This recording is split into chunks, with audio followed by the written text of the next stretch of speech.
മുനമ്പം കേസിൽ മനുഷ്യക്കടത്ത് വകുപ്പ് ചുമത്തി 8 പ്രതികൾക്കെതിരെയാണ് മനുഷ്യക്കടത്ത് വകുപ്പ് ചുമത്തിയത്. കേസിൽ പോലീസ് ഇന്ന് ഹൈക്കോടതിയിൽ റിപ്പോർട്ട് സമർപ്പിക്കും. ഷപ്ന സിയാദ് കൊച്ചിയിൽ നിന്ന് വിവരങ്ങൾ നൽകും. ഷപ്ന, മനുഷ്യക്കടത്ത് പ്രഥമ ദൃഷ്ട്യാ മനുഷ്യക്കടത്താണ് എന്നുള്ള കാര്യം മനസ്സിലായിട്ടുണ്ടെന്നും എന്തുകൊണ്ട് മനുഷ്യക്കടത്താണ് എന്നുള്ളത് വകുപ്പ് ചുമത്തിയിട്ടില്ല എന്നും കഴിഞ്ഞ ദിവസം കോടതിയുടെ നിരീക്ഷണമുണ്ടായിരുന്നു. ആ സാഹചര്യത്തിലാണോ ഇത്തരത്തിലൊരു നീക്കം? ഏതൊക്കെ പ്രതികൾക്കെതിരെയാണ് മനുഷ്യക്കടത്ത് ചുമത്തിയിരിക്കുന്നത്? മുനമ്പം ഹാർബർ വഴി അനധികൃത കുടിയേറ്റം നടന്നു എന്ന കേസിൽ ഇപ്പോൾ മനുഷ്യക്കടത്ത് വകുപ്പ് കൂടി പോലീസ് ചുമത്തിയിരിക്കുകയാണ്. 8 പ്രതികൾക്കെതിരെയാണ് മനുഷ്യക്കടത്ത് ചുമത്തിയിട്ടുള്ളത്. ഇന്ത്യൻ ശിക്ഷാ നിയമത്തിലെ 370 വകുപ്പ്, അതായത് മനുഷ്യക്കടത്ത് വകുപ്പാണ് 8 പ്രതികൾക്കെതിരെ ചുമത്തിയിട്ടുള്ളത്. ഇന്നലെ ആയിരുന്നു 5 പ്രതികളെ, ഈ കേസുമായി ബന്ധപ്പെട്ട 5 പ്രതികളെ തമിഴ്നാട് ക്യൂബ് ബ്രാഞ്ച് തമിഴ്നാട്ടിൽ നിന്ന് കസ്റ്റഡിയിലെടുത്തത്.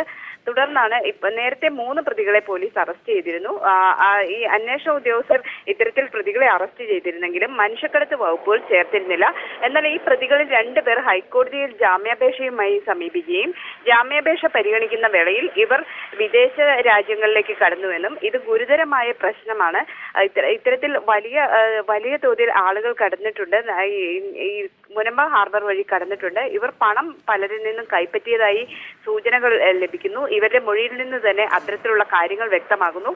എന്നിട്ടും എന്തുകൊണ്ട് പോലീസ് മനുഷ്യക്കടത്ത് വകുപ്പ് ചുമത്തിയില്ല എന്ന ഒരു വിമർശനം ഹൈക്കോടതിയുടെ ഭാഗത്തു നിന്ന് ഇന്നലെ ഉണ്ടായിരുന്നു.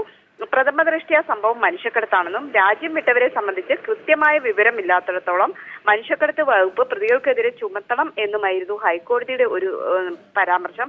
ഇതിന്റെ അടിസ്ഥാനത്തിൽ കൂടിയാണ് ഇപ്പോൾ പോലീസ് മനുഷ്യക്കടത്ത് വകുപ്പുകൾ ചുമത്തിയിട്ടുള്ളത്. 8 പ്രതികൾക്കെതിരെ ഇത്തരത്തിൽ മനുഷ്യക്കടത്ത് വകുപ്പ് ചുമത്തുകയും ഇന്ന് പോലീസ് മജിസ്ട്രേറ്റ് കോടതിയിൽ ഇത് സംബന്ധിച്ച റിപ്പോർട്ട് സമർപ്പിക്കുകയും ചെയ്യും എന്ന വിവരമാണ് നമുക്ക് ലഭിക്കുന്നത്.